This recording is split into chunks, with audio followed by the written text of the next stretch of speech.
Assalamu alaikum and welcome to another episode of In Focus with me, Reverted. I wanted today to take you out of the studio to do something a little new. I decided to introduce you to one of my very dear friends. Her name is Sarah. She was born and brought up in Sweden and she has been a Muslim for 7 years. Assalamu alaikum wa rahmatullahi wa barakatuh, Sarah.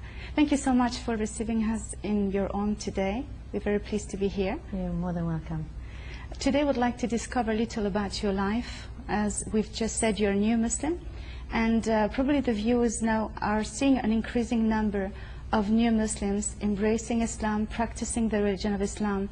How do you feel this religion is in 2003? How were you before? Shall we start with your childhood? Could you tell us something about your previous time? Yeah, I was born in Sweden and I was a Protestant, and as a Protestant I was baptized, and then I had my confirmation. I used to go to Sunday school. I went to teenage church after school, and that was a little bit about my religion. Then I moved from Sweden to Denmark, where I studied, and then from Denmark I moved to London, where I did my university. I finished there with interior architecture. I am an interior architect, but I don't work with that today. In what field do you work now? I'm in sales and marketing now for an international company in Dubai. So what about your, I wouldn't say the first contact with Muslims, we'll talk about this later on, but how did you feel about your previous religion in your childhood and teenager? I always believed in God, and when I did my confirmation, my mother, she asked me, she wanted to know what I believed in, and I said I believe in God, but I don't believe that Jesus was the Son of God. And she said okay, she accepted that. And then I moved, my mom, she was working in the Middle East, so that's how I got introduced to Islam. So that's your first contact with Muslims basically, or more with Islam. How was it? Did you have a kind of a right picture of Islam through the Muslims? When I was younger? Yes. When I was away with her, I had to do a project for my school. All right. And I did it on Islam. So I presented it, so then I had to do a little research when I was traveling, and then I had to present it when I got back to school. And while I was in London in university, I also, there was a lot of Arabs in university, so I also got to know a little bit more about Islam. Sarah, what was your first attraction to Islam in terms of differences? It's probably something that has appealed you in this new religion that you were not founding in your previous religion, Christianity. Yeah. The belief is clearly defined in Islam. And, in Christianity, they say God is everywhere, which is not true, because God is not everywhere. He's not a shape or a person or anything. And this can really, it misleads you, and it did mislead me. I didn't understand God cannot be everywhere. We have the Creator existed before everything, so he's not in a place, so we can't say that he's everywhere. Because everywhere is the totality of the places after all. Yeah, and also, they say that he's up in heaven, and people look up in heaven. He's not in heaven, because then again, we are saying that he's in a place. Yeah, he's not confined or limited in a location, of course not. So, and this can mislead people. People, they look up to the sky. No, we have, 6 directions, and, we cannot say that God is anywhere. And in Christianity, I felt that I was being misled, and also, the Jewish, they say that the Creator is established on a throne. Again, people think, okay, is he sitting in a, in a sofa somewhere? No, and you cannot say him. Him is not a person. It's just that this is not as a gender. Yes, it's not a gender. So you can, Islam, this is forbidden, it's certain rules, and then you learn these rules, then you understand, what the Creator, what it is. How to direct your worship towards the Creator and not something of your imagination, like some people may do in other faiths. Indeed, I think this is something really that myself I was very, very much touched with, is that when you talk about the Creator, you never say how or where, because he's different than the creation. He existed before all of this, and he still is the same as he was before, that is perfect and unchanged.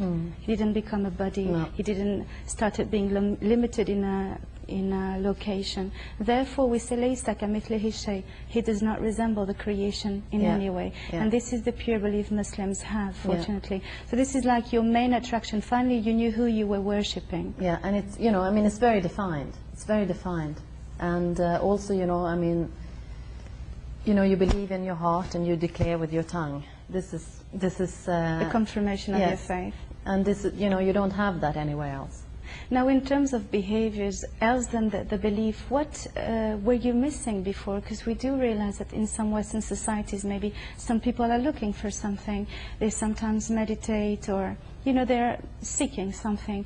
What has Islam brought into your life as a feeling or behaviors that you were missing before? It has brought patience and discipline. You know, the discipline that you pray 5 times a day. Some people might think that that's a lot. And it's not, you know, you don't feel it, because it's, if I'm at work and I have to go and pray, it's time when I can take and, you know, be to myself and pray to my God. And, you know, it gives you, you know, time for yourself, only for yourself. And, you know, you really discipline yourself. It's not something that is tiring to do. It's nice. It makes you happy, you know. Definitely, because a lot of people, and especially nowadays in some societies, I think when they say discipline, they see it like a, oof, you know, a word that we don't really like. They don't realize that discipline can bring a lot to each and every person. But nowadays it seems that a lot of people would rather go to a quick fix or self-satisfaction and indulgence, and that is a major problem, because they lose touch with spirituality and how to share with others. But, you know, people, they go into meditation, you know, and praying is probably, I mean, you know, it's very, you feel very pure, you know, you do your wudu, and then you know, you go and pray, and, you know, you feel very good. It relaxes you. You know, if you are upset or something, if you go and, you know, you do your wudu and you go and pray, it really relaxes you. And, you know, you start again being patient, because that's all it is, you know, that you are patient, and, you know what, everything you do, you should do it right. So there we have Helen moving to Sarah slowly but surely. You were evolving. What was the reaction of your family when they saw you changing? It was mixed. My mother, she's very happy for me, and maybe because she has lived in the Middle East and she sees, you know, how people are and everything. In Sweden, you know, maybe some people have different opinions about Muslims. And, you know, they think maybe women are lower, you know, they're looked down at, and that's not true. You know, a woman has so many rights in Islam, and she's very protected. Would you like to say a word about that? In I mean, terms of marrying, or yeah, in marriage, you know, you have your rights. I mean, you know, it's only societies that maybe make, you know, women, you know, in some societies that, you know, wearing a scarf is nothing that you are forced to do. It's up to yourself. It's something that you protect yourself. And you do that for God. You don't do that for anybody else. And your husband is not, you know, somebody who tells you what to do. No, you do that because you want to do it. You know, it's give and take all the time with your husband. And there's, you know, in no other religion is there, you know, a certain rules, you know, how a husband and wife should be together. And this is maybe misinterpreted in very much the because West. of some cultures around the world. Yeah.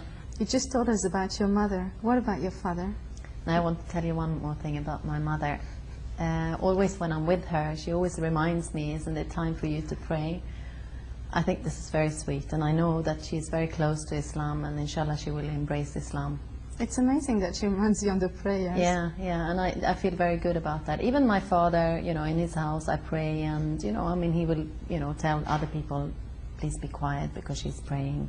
So I do know, yes, they do respect me, and they respect, it's my choice, you know, I mean, what religion I want to have. You know, maybe it's a little bit different, but I haven't changed as a person. Maybe I've become better because I have maybe more patience, and, you know, it will take me through life, you know, in the way that is good for me and not in a bad way.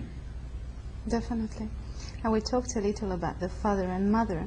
If we go outside and we meet the friends with this major change, There are different things that change in your life when you become a Muslim and you start practicing.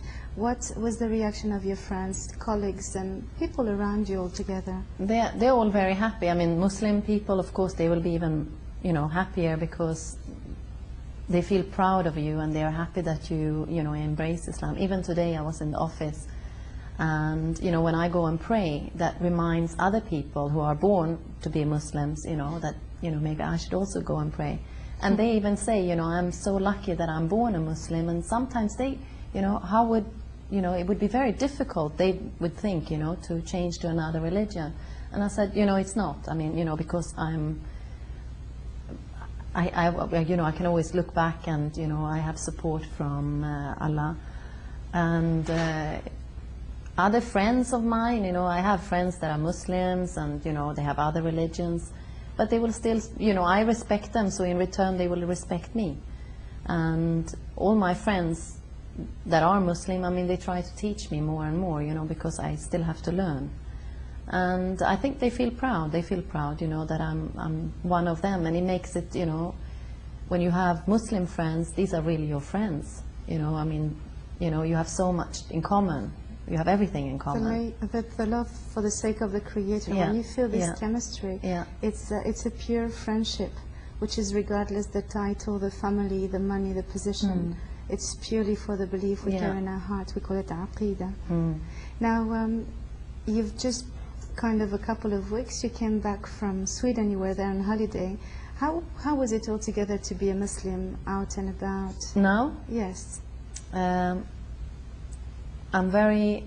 look up to Muslims that are Muslim in a non-Muslim country, because it's not that easy, and especially with media, I mean, they can, what has happened now in the past years, with September 11, that has reflected bad on Islam.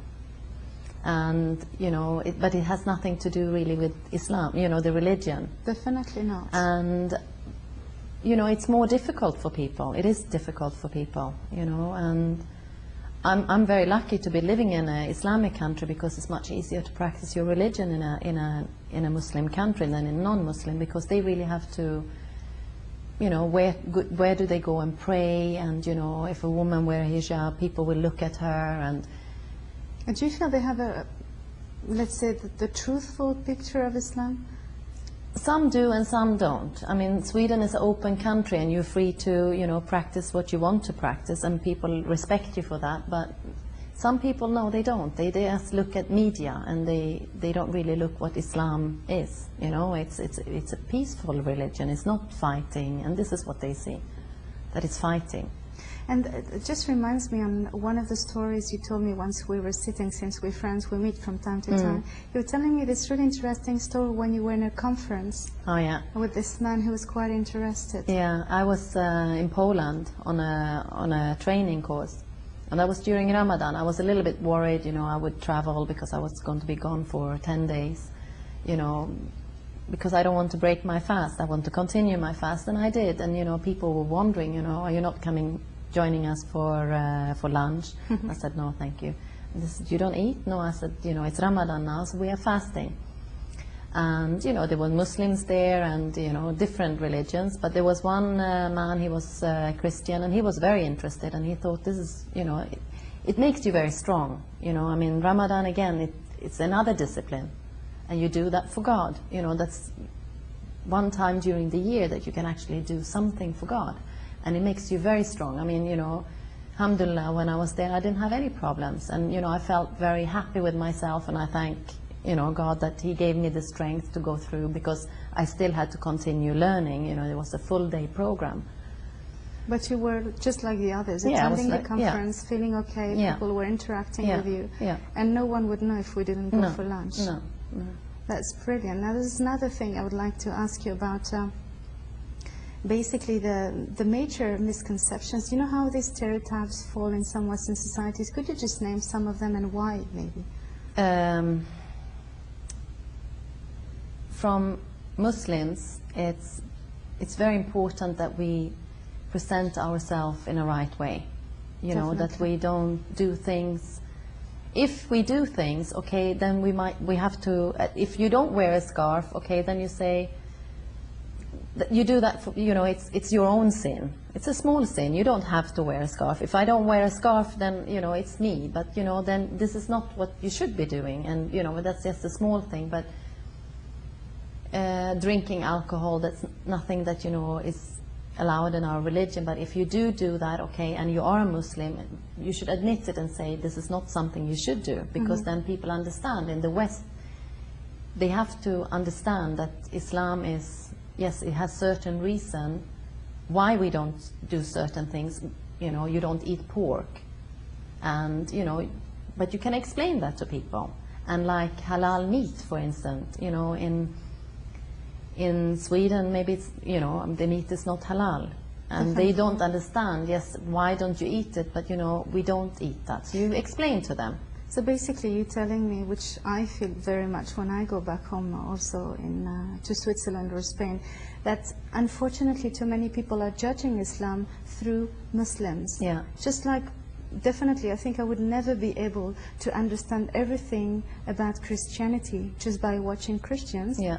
At the same time, people should not judge Islam through Muslims' behaviors, because some of them may practice their religion, some others poorly, some others not at all. And that's the same with Christians, but you don't look, you know, I mean, everybody in Sweden is born as a Christian, but you don't say, okay, look at this Christian. Definitely, no. yes. But, you know, and then because I'm a Muslim, or look at this Muslim, this is how they, you know, because there's many Christians who might not follow everything that, you know, they're supposed to follow, but they don't address that person as the Christian. So it seems that the way you talk, we can see two things. The non-Muslims sometimes judging or having misconceptions because of the bad behaviors of Muslims. Yeah. So there is a focus also Yeah. for Muslims. Yeah. When they travel, they should try to represent better their religion. Not only travel, also, you know, you have to do it all the Altogether, time. yes, all yes. the time. And you have to, like, I can talk about, I was a Christian before, like you were, and, you know, I can compare. Because, you know, now I know I'm following something that is right. And I can tell other people about that. And, you know, they respect that. Because, you know, they know that I do know a bit about, you know, Christianity. And now I can, you know, I can explain to them why Islam is making me happy, and it's, you know, it's leading me to something good. Now you have 3 lovely children. Yes, I do. And the eldest one is already a teenager. Yeah. What are the very important values you would like them to carry as adults? I think the value of, I mean, they have to love their religion. And, you know, you have to be proud to be a Muslim, you know, wherever you are in the whole world. You know, you have to be proud to say, yes, Definitely. I'm a Muslim. And, you know, for me it's an honor to be a Muslim. I mean, I tell them, you're very lucky, you were born a Muslim. I had to, you know, to become a Muslim, which I'm very happy that I became. But, you know, because if you love God, you feel so, you never feel lonely. And this is what I tell my children, you're never lonely, you're never lonely. Don't, you know, they don't have to be afraid of anything. The only thing they have to fear is fear God. Definitely. And that's the only thing, you know, I know if they fear God, they will grow up and they will be good people.